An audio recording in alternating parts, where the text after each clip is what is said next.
I just wanted to bring your attention to one of the stories in the quilt.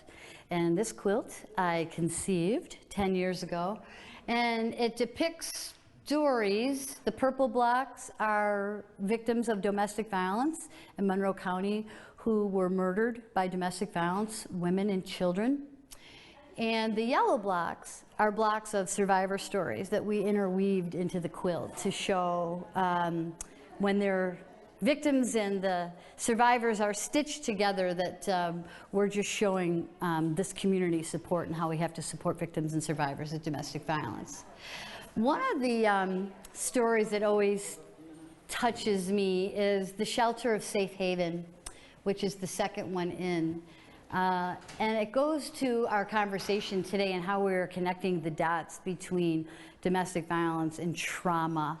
And when you're in this situation and what happens once you get to safety, you're still very much traumatized.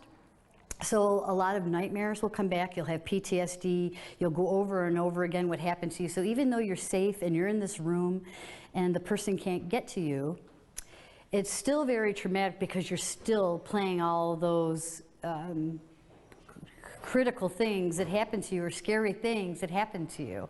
So the way this particular survivor explained being at the shelter was she got there and she said, wow, we all looked like victims of war. And she explains that it's really the same whether you're traumatized by war or traumatized by domestic violence. And in this particular case, this is someone we know, love, and trust. And when you're at war, some of the things that she says are, you never know when to expect an attack.